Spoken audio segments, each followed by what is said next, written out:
My name's Daniel, and until recently, I never gave much thought to my neighbors. I live alone in a small apartment complex in Chicago, of those places where people mind their business. That was until I started noticing something off about the man in 6B. The first time I saw him was the day he moved in. He was tall, thin, almost sickly looking, with deep-set eyes that carried something unsettling. He wore a suit too big for his frame wrinkled, like it had been slept in. He never said a word. No greetings, no nods. Just unlocked his door, stepped inside, and that was it. For weeks, I heard nothing from his apartment. No music, no television, not even footsteps. If I hadn't seen him move in, I'd swear 6B was empty. Then, one night, a slow, deliberate knock. It was 11:06 p.m. I wasn't expecting anyone. Something about the timing felt wrong. I hesitated, then peeked through the peephole. Nothing. I opened the door just a crack. The hallway was empty, except for a folded paper on the floor. My stomach twisted as I picked it up. The handwriting was jagged, uneven, like it had been scratched onto the page in a hurry. I see you. A chill ran down my spine. I didn't sleep that night.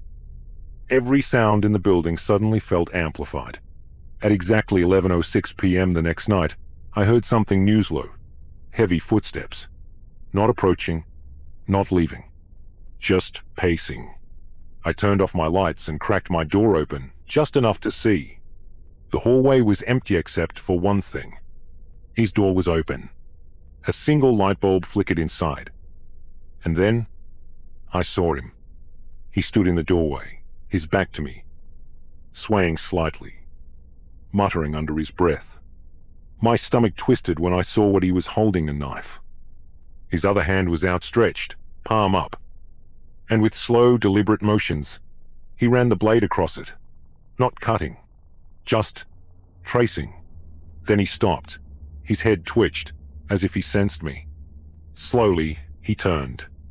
I slammed my door shut, locking it, stepping back until I hit the couch.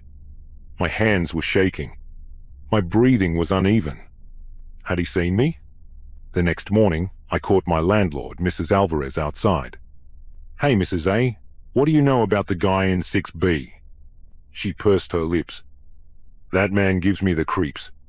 Never lets me inside for maintenance, always pays in cash. Someone complained about weird noises last month.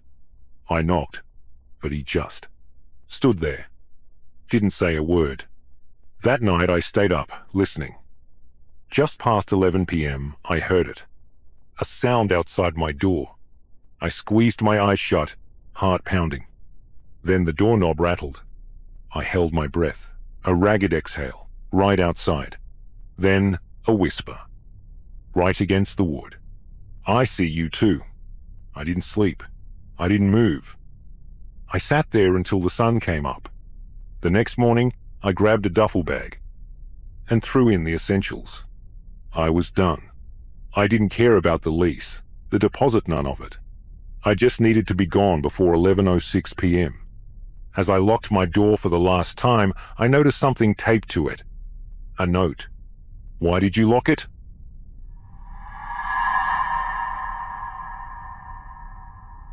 I never paid much attention to my neighbors. In my quiet little suburban neighborhood, people kept to themselves, which was exactly what I liked. But that changed when the Clarksons moved in next door. At first, they seemed like a normal family. Mr. Clarkson, a middle-aged man with neatly combed hair and a kind smile. His wife Claire, quiet and reserved, always wearing long sleeves, even in the summer. And their son, Oliver, about 10 years old, thin, pale, always staring at the ground. The first time I met Mr. Clarkson was when he showed up at my door with a firm handshake and a warm smile. "Hello, neighbor. I just wanted to introduce myself. We moved in yesterday. If you ever need anything, don't hesitate to call." I remember thinking how overly polite he was. Almost rehearsed. But at the time, I didn't think much of it. For the first few weeks, everything seemed normal. But then, I started noticing things. First was Oliver. I'd see him standing in the yard, staring at the ground, motionless for long stretches. One afternoon, I decided to be nice and waved at him from my porch. "Hey, buddy." He shuddered. Then, slowly, he turned his head toward me. His eyes seemed empty. Not shy, not scared, just hollow. Then, from the front door, I heard Mr. Clarkson's voice. "Oliver, come in now." The boy complied immediately, practically running into the house. The door slammed shut behind him. Something about the way he reacted twisted my stomach. Second was Claire. Every time I saw her, she seemed odd. She barely made eye contact. If she was outside, she kept her head down. One night, I saw her taking out the trash. When she lifted the lid of the trash can, her sleeve slid down for a second. My breath caught in my throat. Bruises, dark ones, wrapping around his wrist. Before I could say anything, he yanked his sleeve down and quickly walked inside. I knew what I saw, and I knew what it meant. But what could I do? Call the police? What if I was wrong? I decided to keep an eye on them. One night, around 11 p.m., I was taking out my own trash when I heard something. A moan. I froze. It was coming from the Clarksons' house. I listened closer. It wasn't just a moan. It was a muffled cry. Then a thump. I approached their house, my pulse racing. The curtains were drawn, but through a small gap, I saw movement inside. Mr. Clarkson was standing next to Oliver. The boy was on the floor, his arms covering his head. And Clarkson's face. It wasn't friendly anymore. It was twisted with fury. I clenched my fists and debated whether or not to intervene. But before I could move, he looked at the window. Right at me. The next morning, there was a knock at my door. I opened it, and there he was. Mr. Clarkson, smiling, holding a steaming cup of coffee. "Good morning, neighbor," he said too cheerfully. "I saw you outside last night. I thought I'd bring you a cup of coffee. I'm just being nice. Asterisk." I forced a smile. My heart was pounding. I knew he'd seen it. I took the coffee, my hands clammy. "Thank you." He lingered. Then his smile faded.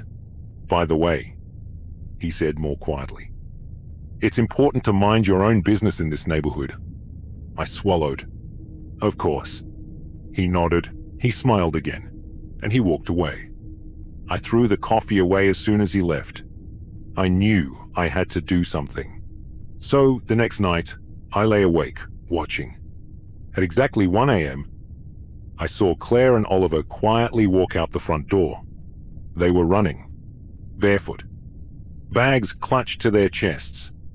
They looked terrified. Then I saw Clarkson walk out onto the porch. He wasn't running after them. He was just watching. And then he turned around and looked right at me. I stepped away from the window, my pulse in my ears. A minute later, a knock on my door. Soft, slow, deliberate. I held my breath. I was silent. Another knock. Then footsteps walking away. I never saw Claire or Oliver again. Her house was empty the next morning. And Clarkson? He was still there. He still smiled when he saw me, as if nothing had happened. And now, every night, I wonder, who's next?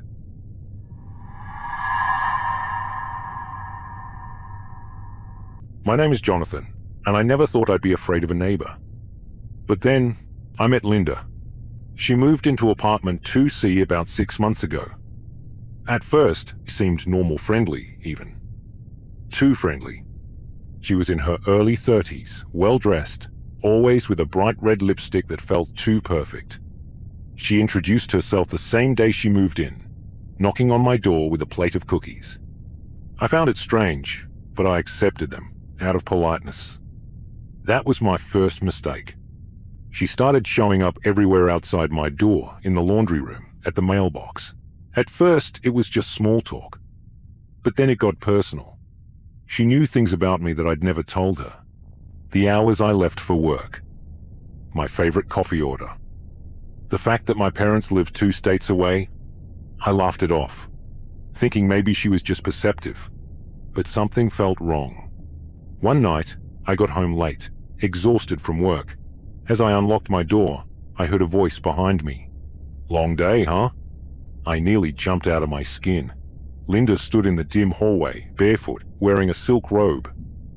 Her apartment door was slightly open behind her. I forced a polite smile.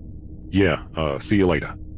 I closed my door quickly, locked it, and exhaled. But then, I noticed something that made my blood run cold. The cookies, the ones she had given me months ago. They were sitting on my counter. I threw them away the day I got them. I didn't sleep that night. Over the next few weeks, things escalated. I'd hear scratching at my door late at night, but when I checked the peephole, nothing. Once, my door was unlocked when I got home, even though I knew I had locked it. Then, one evening, I saw it. I was taking out the trash when I passed by her window. The blinds were half open. Inside, in the dim glow of a single lamp, I saw a shrine of me. Dozens of pictures. Some were from my social media. Others were taken through my window. There were locks of hair taped to some of them. My hair. I stumbled back, my breath hitching. That's when I felt her eyes on me. She was standing in the doorway, watching, smiling. "You shouldn't have seen that, Jonathan." I ran. That night, I pushed my dresser in front of my door. I barely slept, jumping at every creak in the floorboards. At 3:14 a.m., my phone buzzed. A message from an unknown number. "You don't have to be scared of me, I love you." I blocked the number, my hands shaking. But the messages kept coming. Different numbers, all saying the same thing, over and over. "I love you." I reported her to the landlord. He promised to talk to her, but nothing changed. If anything, it got worse. One evening, I came home to find my door wide open. Every instinct told me to leave, but my laptop, my documents, everything important was inside. Slowly, I stepped in. The apartment smelled different, like lavender, her perfume.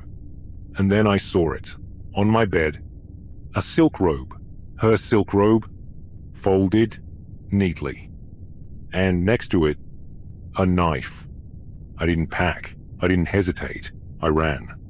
I moved out that night, crashed at a friend's place. Didn't even go back for my stuff. The next morning I called the police. But when they got there, the apartment was empty. No shrine, no robe, no knife. And Linda? Gone. The landlord swore she never signed a lease, that there was never a tenant in 2C. But I know what I saw. I know she was real. And sometimes, I still get texts from unknown numbers. "I love you." Subscribe to our channel for more scary stories. We would love to read your comments. Which story did you like